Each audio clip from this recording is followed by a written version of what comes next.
Welcome back, participants. We had a mix of presentations. Just now we have seen it on the virtual labs. Before to that, there were the product presentations, and then again the mix of the hydraulics and then the controls. So all those are the part of the fluid power. Now here is the slightly different, but which is the necessary part of the development of the fluid power controls. Here we deal with, our industry deal with the oil and air. So where their study is needed, and that study and its insights will be seen in the coming presentation. So moving towards the research-based session on computational fluid dynamics. It is there on the applications of 3D CFD in fluid power by Dr. Sujan Dhar, Simerics, INC, USA. So I'm pleased to invite you, sir. Participants are requested to raise questions in chat box, because this is the research base, and here are the students, then the researchers, and then the product developers. So those will be having the questions, and then the those questions will be sorted out. So thank you, sir, for coming over here and sparing your time. So, Thank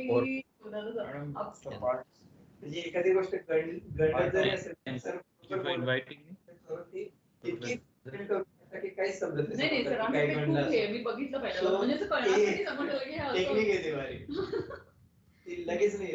Professor Meera, Dr. Agash.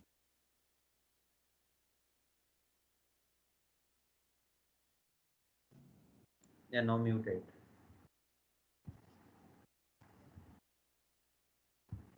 Yes, sir. Now over to you, sir.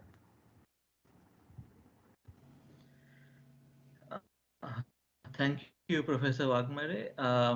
Sujan Dhar from Simerics, and my topic is applications of 3D CFD in fluid power. So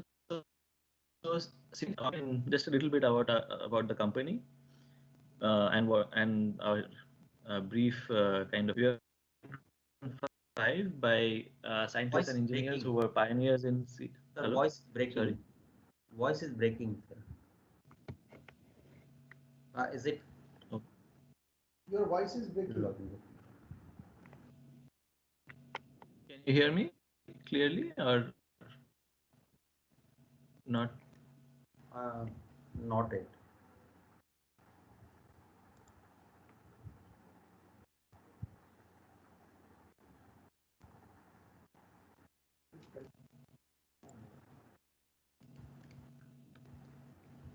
I think it will be sorted out.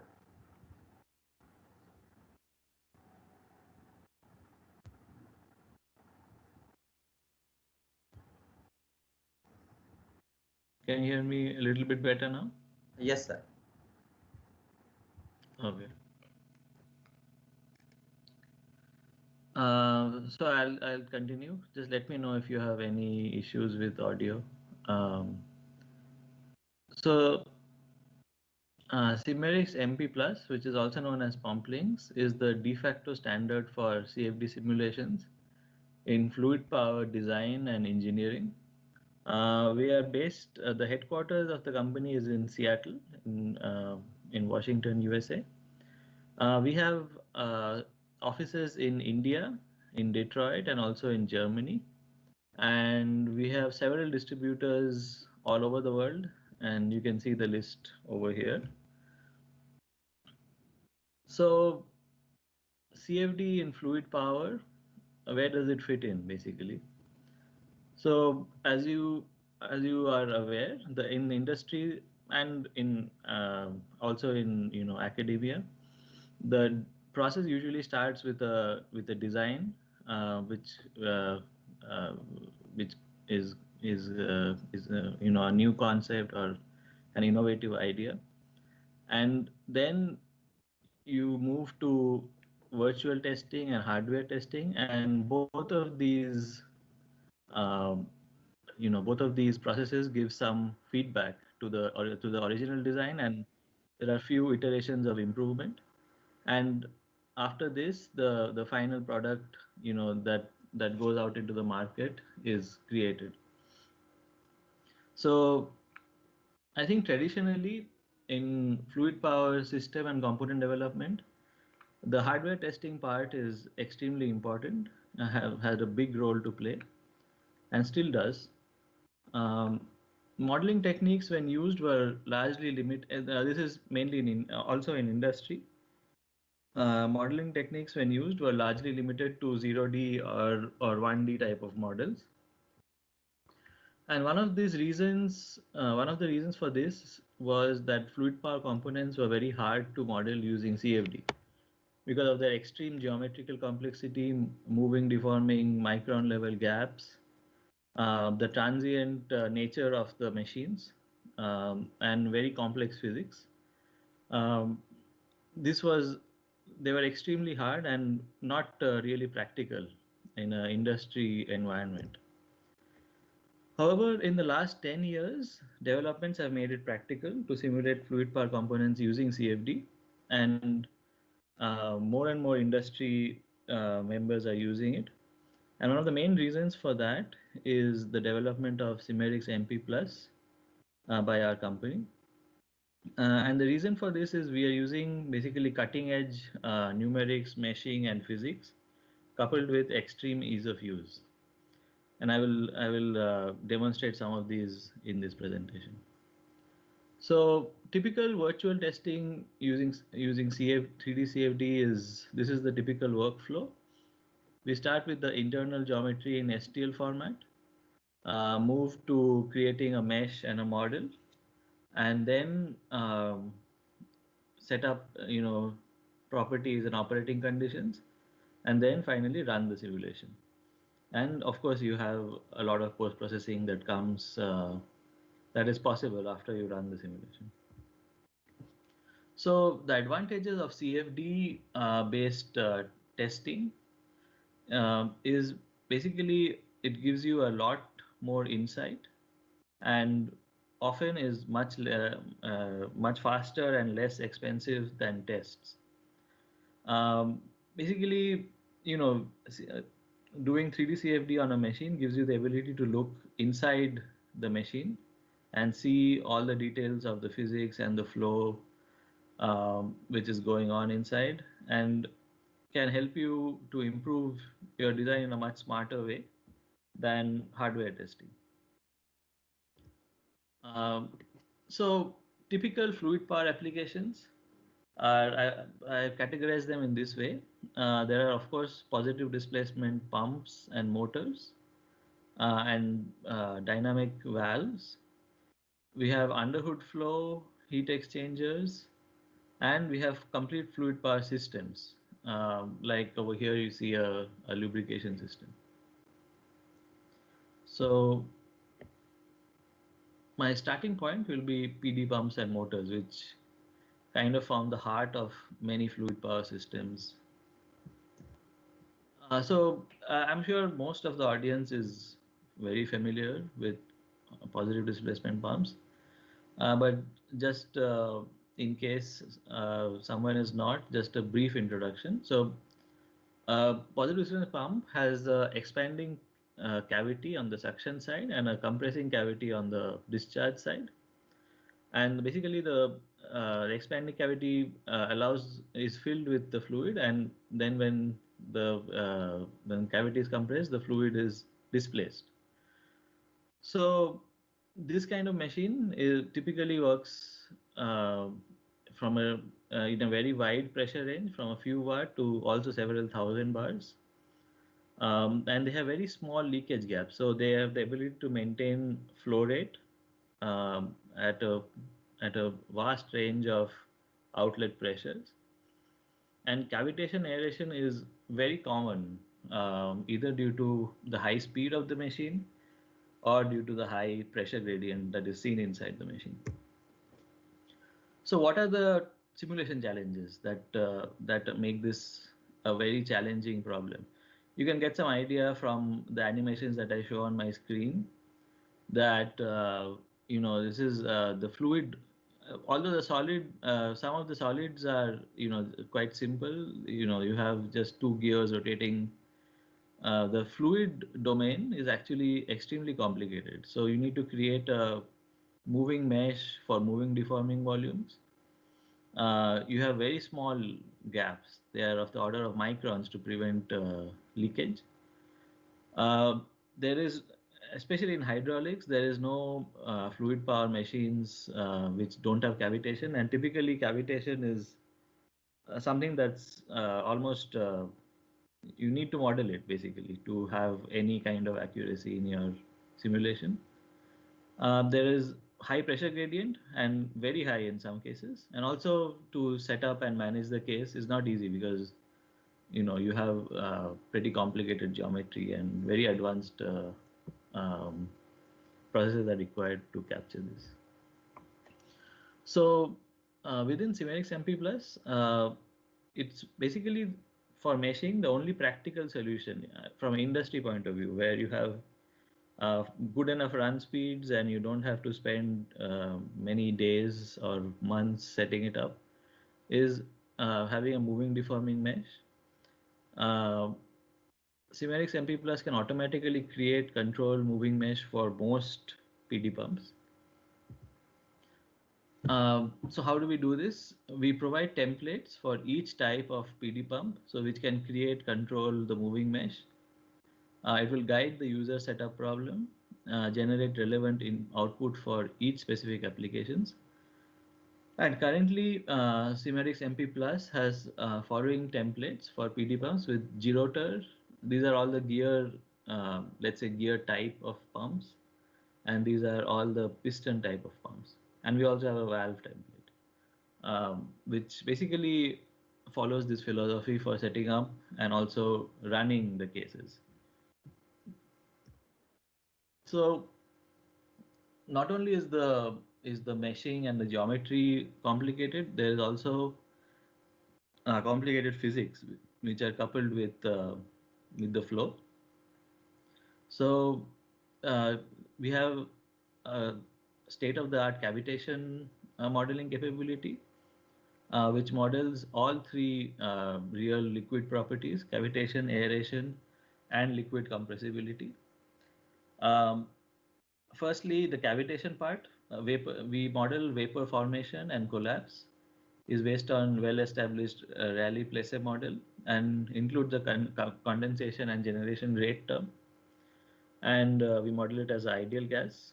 The reference paper is at the bottom of the screen. The second part is aeration. Any non-condensable gas, example air in oil, can be modeled with many levels of sophistication. And actually, typical engine oil has about 6% of air by volume dissolved in it. And this air can come out of the solution based on the local pressures. So we can model it as a free undissolved gas with either a fixed or variable mass fraction, or a dissolved gas with either a instantaneous release rate or a finite rate of release. And once the gas is out, it's modeled as an ideal gas. And there's another reference at the bottom of the screen which shows some of the cases that I will show in this presentation as well. And finally, it's the liquid compressibility part. Compressibility is function of air, vapor, and the bulk modulus of the liquid. And we allow bulk modulus to be a function of pressure. So we model it in the most accurate way according to the reference shown here. So applications in PD pump simulation, there's a wide range of applications actually. Simerics MP Plus simulation is used for performance prediction, so predicting the flow rate, power, and torque at different operating conditions. For cavitation prediction, volume efficiency reduction due to cavitation and also damage due to cavitation. to predict pressure ripple, for NVH type analysis, to predict leakage, and for DOE and optimization. In addition, we also use it for other more advanced, more not advanced, but more specific kind of analysis, like pump priming, especially at cold temperatures, for heat transfer and several others. You will see many examples in this presentation. So I'll go through some sample CFD applications for hydraulic PD pumps and motors. Firstly, have a look into how CFD is used for applications where it's used to predict the location of damage of cavitation damage, and it includes both analysis and predictions.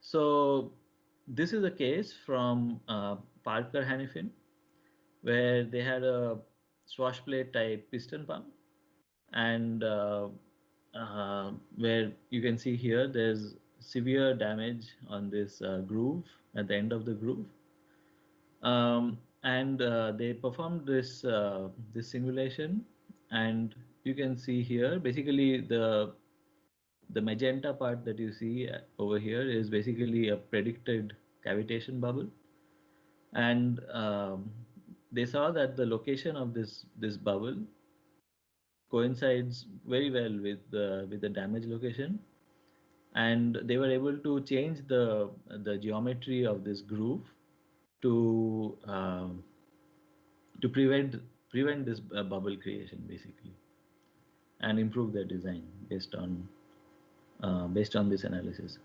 So this is kind of a example of what I was saying earlier, where basically 3D CFD can give you the ability to look inside your machine and understand why this issue is occurring, and also confirm that this issue is occurring due to a certain physical phenomenon, and to get to improve your design to get rid of it eventually. This is another similar example from Danfoss Power Solutions. Another important thing to say is that most of the work that I show here was already presented in prior conferences, so they are already in public domain in some form. Not all the work is done directly by us, but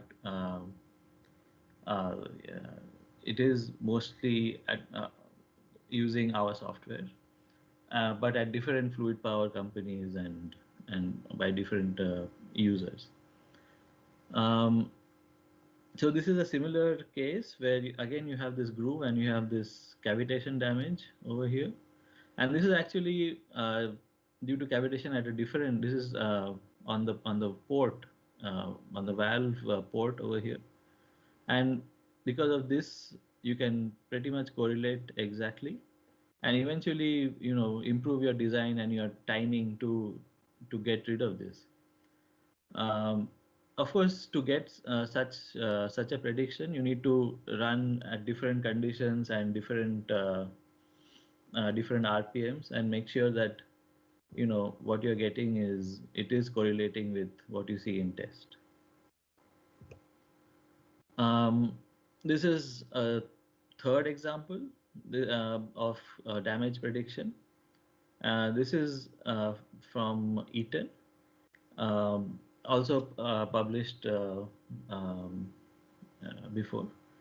So this was a damage observed also in a piston type swash plate type piston pump on the valve plate side, and they observed this damage in the test, as you can see here, in 2 locations, and running CFD analysis, we could correlate very well the vapor volume fraction that we saw in 3D CFD analysis and in test. And you can see pretty much, I think these are a little bit more focused cases, but as I go on, you will see that the geometry of the machines are modeled as is basically. We don't really simplify the machine. And also we run all transient, you can see here, this is transient and moving mesh type simulations. And these are very practical simulations. These are not, going to take weeks to run, or this is probably a few hours to run. And in many cases, less than an hour to set up. So it's very practical to use in an industry sense. But also, you're using the cutting edge physics and numerics, which also make it very attractive for academia. So just general some findings and conclusions from the damage modeling with CFD. What we observed over our many years of experience now is that damage can be due to bubble collapse, due to water hammer effect, due to jetting, and pressure load. Many of these are related to each other. So, due to one or more of this. Micron scale leakage gaps are very important to be considered because they play an important role in the onset of, or rather delaying the onset of cavitation, or in some cases onset of cavitation. And compressibility effects must be included. And basically this damage model is used to kind of point out the location in which your machine is sensitive to cavitation damage, and also when you improve the designs to make sure the location where you saw the damage before is either eliminated or reduced. The second very common analysis using when looking at PD pumps and motors is to predict filling performance. So as you know, in PD machines, positive displacement machines, the ideal variation of flow rate with pump speed is just a line, straight line. But in reality, there are two effects which make your flow rate at the outlet deviate from this. And one of these is leakage, basically that makes your flow lower than the ideal flow rate. And the second is once you reach a certain speed, essentially your pump cannot fill fast enough anymore and starts to cavitate, and you have basically no increase in flow rate, even sometimes a small decrease in flow rate with increasing speed, where you don't get anything for the power you're putting in. This is an example of a vane pump from Ford Motor Company, also a published case. This is a second case from Eaton. Basically, this is a piston type machine, and this was run using a transient dynamic simulation and using multi-phase with cavitation modeling. And essentially, this is what was seen. So in test, what was observed is you have pretty much linear scale up of flow rate up to a certain speed, and then the flow rate kind of stops increasing. When running 3D CFD, the prediction was very similar. Both of these are of course higher than the rated speed, but still it's important to know how much you can push your machine. And this was the fill speed predicted by 3D CFD, and this was the fill speed predicted by test, and it was actually within 2% of what was measured. So you can get very accurate estimate of what is the outer limit beyond which you're unable to see improved performance based on increased RPM. So filling efficiency is not a trivial problem to solve at all. It requires very accurate modeling of flow field and pressure, and actually this kind of analysis is I would say extremely common using our software. It's not like a special R&D thing or anything. It's run-of-the-mill kind of simulation. But it is not trivial. It's basically an extremely difficult problem where you need to model the flow field and pressure drop through the pump and the formation and dynamics of air and vapor bubbles. As I mentioned before, air, engine oil, any kind of hydraulic oil typically has a lot of like 6% air by volume dissolved in it. So, and the release of this air is actually one of the major reasons for this filling efficiency dropping with increasing speed. The third kind of application is with hydraulic motors. So here I show a orbiting gerotor motor, also called geroller sometimes. And this is automatically handled by the mesh motion and template structure that we have. And here's just a nice animation, showing the inlet and the outlet colored by pressure. That allows you to visualize the flow field. This is a case of a radial piston motor from Bosch Rexroth, also a published case in collaboration with Leicester University. And basically, based on this kind of analysis, Rexroth was able to improve the torque on their starting torque on their machine by 10%. As also published in some. I think this was an ad in a fluid power journal. And the fourth kind of analysis using with PD pumps and motors is for pressure ripple and noise. And this is, I would say, one of the most popular topics for research in academia as well as in industry, because noise in hydraulics has been for a long time the kind of the most difficult problem to solve. So this is an example case from Caterpillar, where you have a view of the test rig here, where there's a piston pump and a long line with 3 locations of pressure measurement at the outlet, and not only pressure, it's pretty high frequency measurement, so it's also looking at the pressure ripple. So what we did or rather Caterpillar did in the 3D CFD model was to capture the outlet geometry very accurately and place the probes. So these are point probes which are possible to place within the domain, where you can monitor transient quantities like pressure. So they placed it at the exact location where the measurement was done in test. And you can see here the comparison between the test and the simulation, and at 3 different locations. So as you can see, actually pressure ripple is dependent on many things. It's firstly dependent on the flow ripple, which is a function of your pump design.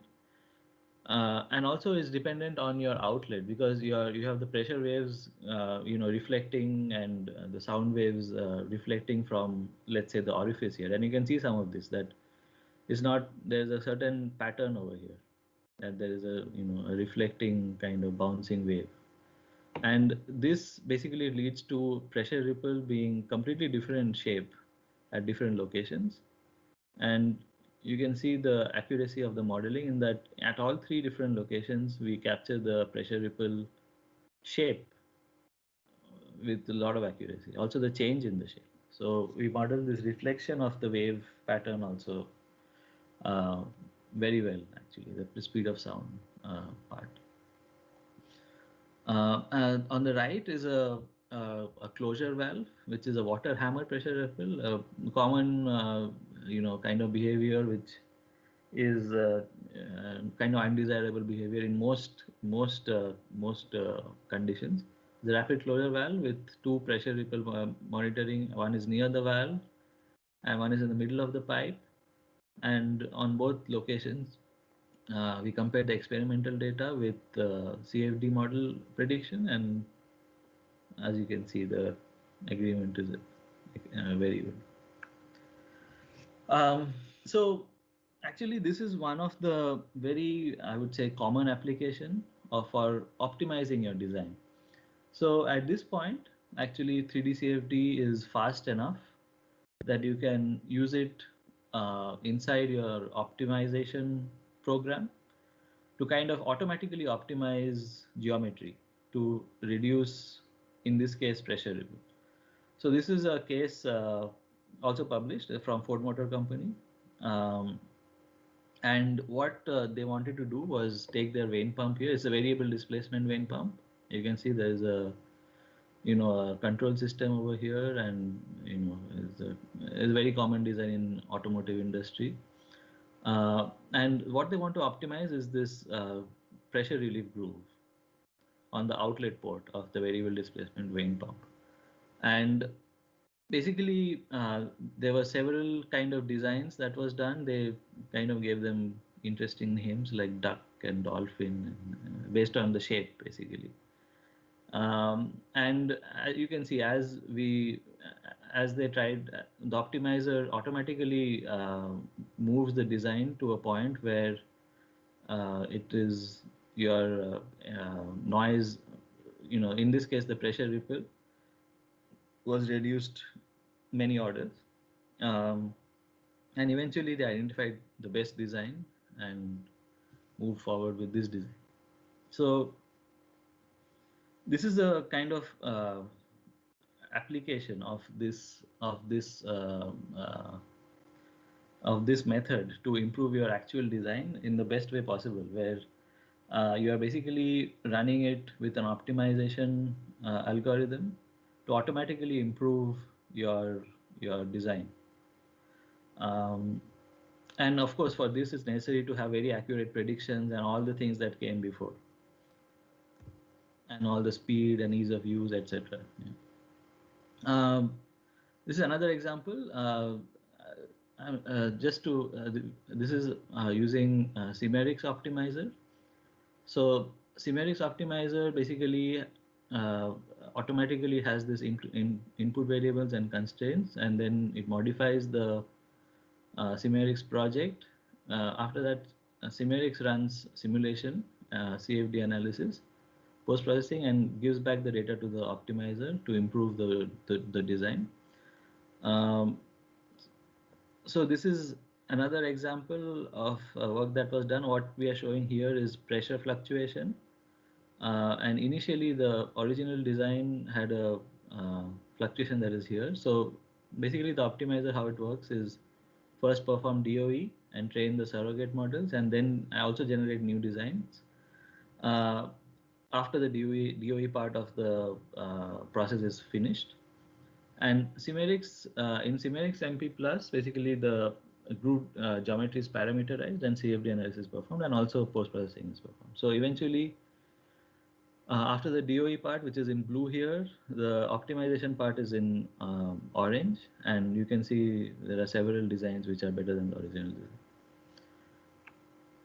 design. One of the other common things that we do very often in 3D CFD is kind of a small system. So we have a pump and several valves also modeled. And you can see an example here, this picture over here. So you have a piston type machine which is moving up and down. There are two valves here. One is an inlet valve that you can see is open now. And when the piston reaches the bottom, the inlet valve will close and the outlet valve will open.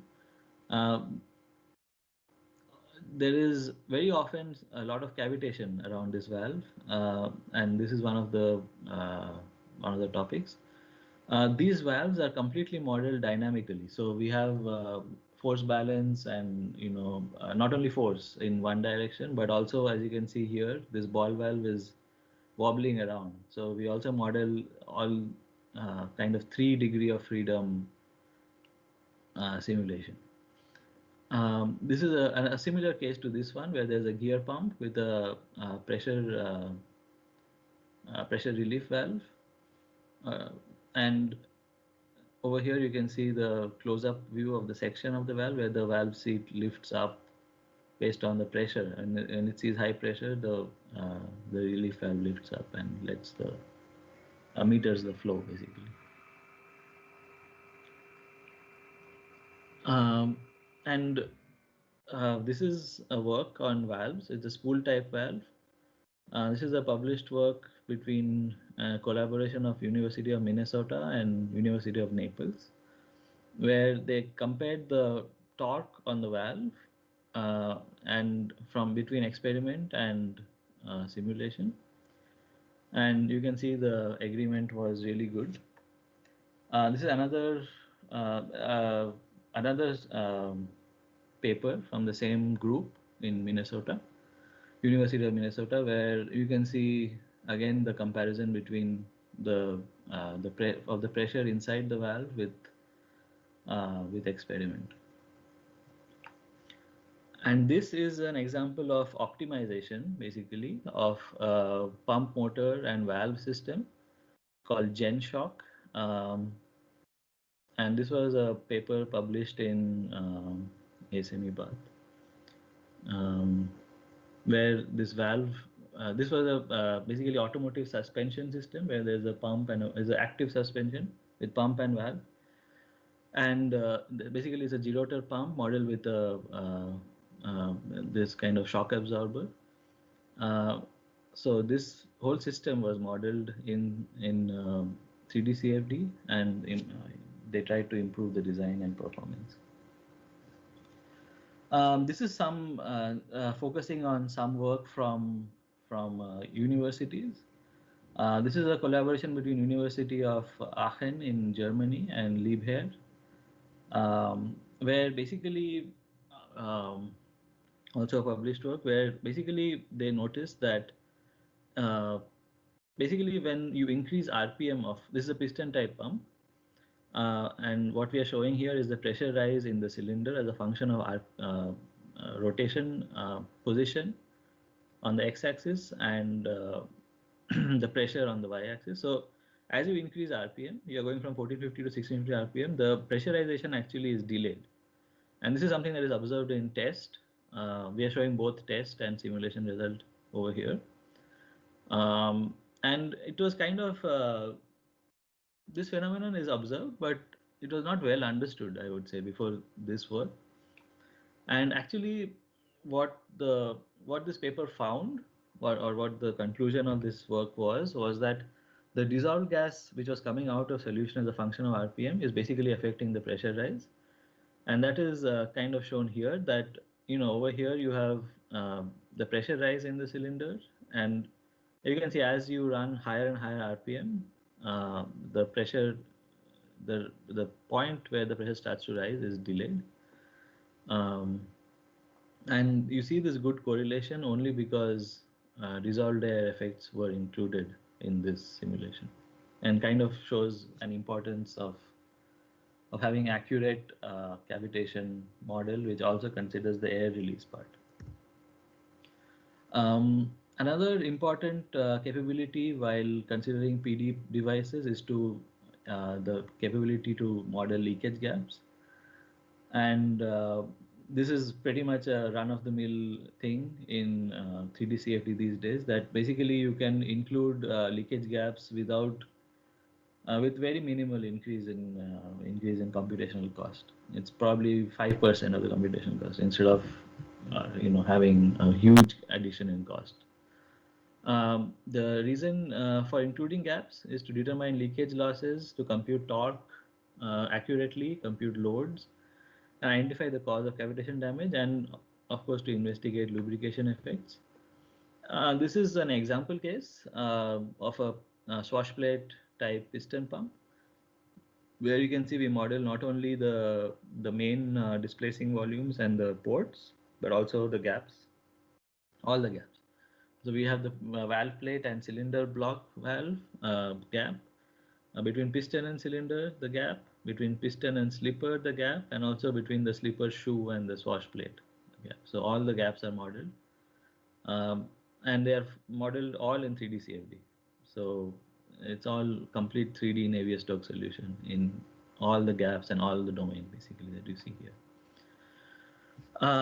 Another common thing that 3D CFD allows you to do is to evaluate your, let's say you have a new idea for a new kind of pump design or any kind of design, and this allows you to test it, at early prototype stage. So this is a kind of a view of such a design where you have three gears, which a 3-gear pump where you have 2 outlets and 2 inlets on either side. And we also have the capability to model this kind of machine exactly using, we model the intermeshing of the teeth, the rotation, all the the geometrical complexity of having a helical mesh, and basically as true to real life as possible. And this is an example of novel pump design evaluation from Purdue University, also published in ASME Bath Symposium, where they had an idea for cycloidal profile of gears, and you can see, simulation results of both cavitation and pressure. It's pretty high pressure pump, about 60 bar. So this kind of work is often allowed by 3D CFD software.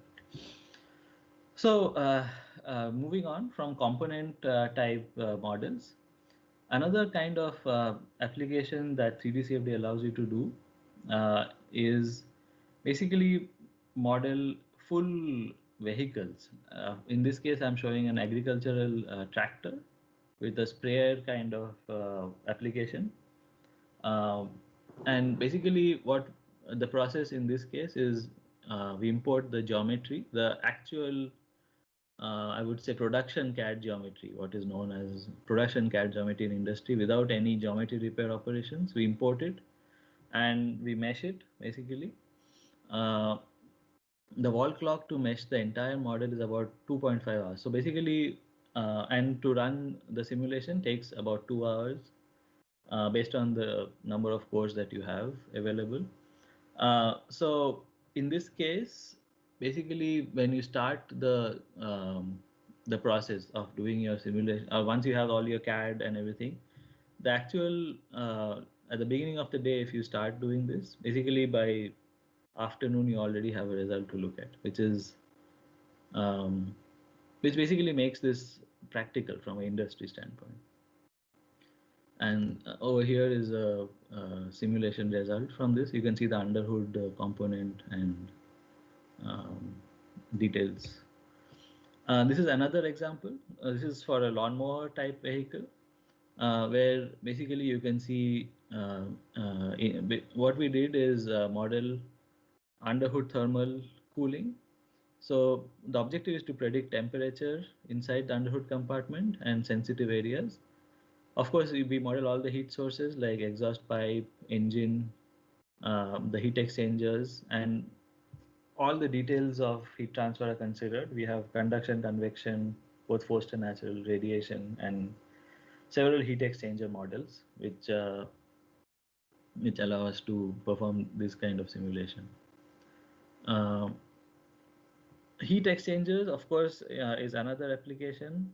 We have heat exchanger models that kind of simplify the model to the heat exchanger to some extent, to allow it to be used in a full system kind of environment. But we can also actually model all the geometry of the heat exchanger. And an example is shown here, where we actually model complete geometry of all the inner fluid, outer fluid, all the fins, etc., everything, including the fan. And again, the same process. Basically, there is no CAD cleanup, so we can use production CAD. And solid and fluid are meshed together, and basically we are solving conjugated heat transfer and radiation in this case. So that was several kinds of component simulations. Now moving to a topic which is getting more and more practical these days is system simulation. And this is an example of a CFD model of lubrication system. So this is a very famous truck from Caterpillar, and they modeled the full engine lubrication system. It's a V16 engine. Actually, if you stand in front of the truck, the height of the person is still here. So it's a really big, huge truck. Um, and this is the lubrication system of this truck, and this is in 3D CFD. So we model basically all the details in they model all the details in all of the entire system. And this is also a published work which you can look up. So what are the components in this? So there is a positive displacement pump, in this case an external gear pump, which we're running full 3D transient with cavitation aeration models and micron level gaps. We have a valve motion. So this is a pressure regulator valve, a dynamic valve, which controls bypass flow, and it's modeled using fluid structure interaction method. We model the engine oil cooler, the engine oil filter, 32 piston jets, 32 rocker arms, cam lifter assemblies, the entire bearing system. So we have the 9 main bearings, 16 conrod bearings, 7 camshaft bearings, and everything is modeled using 3D and full Navier-Stokes, along with orbit and deformation. And this is a view of the cavitation inside the bearing. Most of it is actually air coming in from the outlet of the bearing. So it's basically when the bearing thickness expands, the air comes in, rather than air actually releasing from oil. This is the pressure profile inside the bearing, and this is validation. So Caterpillar also did a lot of measurements on this system at many different operating conditions: idle, peak torque, rated, and high idle. And the measurement locations are shown here, where we have pump outlet, after cooler, after filter, before filter, and entrance to main gallery. And we compare simulation results. They compare simulation results at different locations, and as you can see, at all the different operating conditions, the simulation results are basically able to predict the trends and also the actual value of the pressure at all these different locations inside your lubrication system. This is another case, kind of system level case where, and it's a very important case for industry, is cold temperature priming. So all fluid power systems, they need to prime, that is filled with oil before they can function, and most of the positive displacement pump systems are self-priming. Typically here you can see a crescent pump with inlet outlet port and is primed from an oil tank. At extreme low temperatures, which is very common in the north part of the US, but also common also in India, in the north part, is extreme low temperatures, and the pumpability of oil is greatly reduced. So, and this is actually a picture, this work was done at Toyota, and this is actually a picture from their test room where you can see that's the engine oil basically, and the guy put a pen inside and it just stays there. So that's the oil we are trying to pump here. And this oil is actually a non-Newtonian fluid at this point. So in order to prevent machine failure, it is critical to know how much time the oil will take to reach sensitive components like bearings, bearing system, which are very sensitive to having some kind of lubrication before, they can only stay so long before they will fail. So this is a validation work that was done at Toyota, where they have this kind of very cold chamber, -40, and they have a pump at the outlet of this, and kind of with a high-speed camera see how the oil goes up. And they also run this in 3D CFD. And basically that's the comparison. And the method that they came up with is using a tabular stress strain curve, and this really matches the experiment very well. And once this was validated, this capability was basically implemented into their full pump priming model, where there's a Gerotor pump and it's basically priming this very cold, almost almost like a solid or like like honey kind of oil, and identify and solve design issues to reduce priming time at extreme low temperatures. And this is the same kind of work done at a full system level that you saw the Caterpillar system, which is also priming over here. And this is also published work, and you can look it up online. So the last one of the last topics is electric motors. So as we all know, there is a shift towards electrification, and hydraulics industry is not far behind, where there's already a lot of work going on for electrohydraulics, where you have in one single unit an electric motor and a pump with with everything integrated together. So this is showing some work on electric motors done at General Motors. So this is a view of the entire electric motor. This is a section view which shows all the fluid kind of cavity which is inside an electric motor is oil cooled. And the simulation methodology is multi-phase volume of fluid, fully transient, and using also conjugate heat transfer. So the actual deliverables of this work are your eventual oil distribution inside the model and the bulk part temperature of the rotor, stator, end rings, windings, etc. So on the left you see the fluid model, which is multi-phase. Basically we model oil and air as two separate phases. It's transient. Moving mesh, so all the rotation stuff is included. And on the right side you have the solid model, which has this directional conductivity often seen in windings. Can model radiation and can be steady state or transient based on the aim of your simulation. And both are coupled together using a conjugate heat transfer process. So it's a two-way coupling between this. GM actually measured this, had several 24 thermocouples at different locations of this electric motor. And you can see the difference between simulation and test results on the left.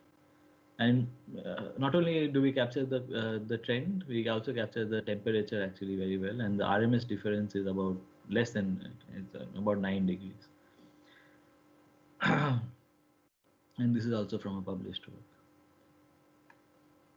So to conclude the presentation, the current process, I would say this is the current process in industry, where as I started at the very beginning, you have a design, you go through virtual testing, hardware testing, both give inputs to improve your design, and eventually you reach your final design.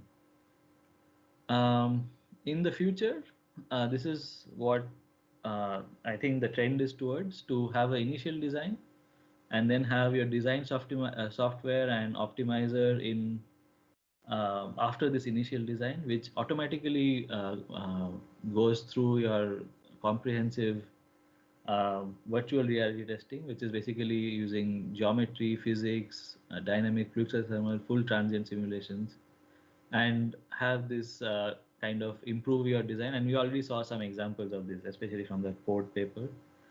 And finally leading to your optimized product. And this, I think, is kind of the evolution. This is not the present, but there is some examples of something like this. And as simulation capabilities improve and fidelity improves, this is where things are headed, I would say. And that's the end of my presentation. Thanks very much for listening. Thank you, Dr. Sujan. Beautifully explained applications of CFD in fluid power. Thank you. Most of the times, the fluid power industry is keeping themselves away from the fluid dynamics or the fluid dynamics, and further the extension is that the computational fluid dynamics. But here you beautifully explained and shown us that the opportunities in research and development. The research and development is possible in this, and there is a large scope. So that is the takeaway from your presentation. Now, one thing is that still the fluid power industry, they themselves think away from the fluid. And can you please highlight on that the components, fluid power components, are those uh, conventional, or the industry is trying to develop those and then the optimized components with the help of CFD? Yeah, thank you, Professor Wagmare, for a nice summarization. I I agree. There's a huge scope of of more modeling of fluid dynamics and fluid machines. So the examples that I showed here are, many of them are actually designs that are used by industry, and most of the examples are from industry actually, and all of them are current designs, current examples. Um, of course, the different industries are at different points. So I think automotive industry is it's little bit more common to use this kind of 3D CFD, and in fluid power industry it is a little bit less common, I would say, but it is increasing. And I think one of the reasons is what I show here, that these machines are very complex machines. These positive displacement pumps and valves they require pretty advanced. It's not just like running a aero kind of simulation where you're just looking at a wind, air flowing around a aerofoil. This is moving mesh and complications there. It's quite complicated, but because of the developments in the technology over the last decade, this is more and more practical. I think this optimization part is still kind of in its, not infancy, but in very very early stage, I would say, where it's used but not to the extent that it can be. So I think the potential there is huge, and of course, to optimize you need to trust your modeling. So as the modeling capabilities are getting there, with greater geometric fidelity, greater more advanced physics, better capturing of the actual physical phenomena, it will become, I think, more and more common to have automatic optimization. I hope I answered your question. Please, if I missed something, please let me know. And then the one more point that you mentioned, that the current trends and then the testing methods, and then the future of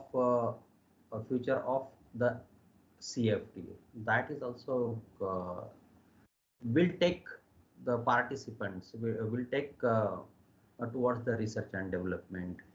There is again you have given us a path. So thank you again for presenting it beautifully, and then the sharing your time, your experience. Total experience is reflected over here. So it's a really contributory work, and then the having a command over the CFD. Yes, sir.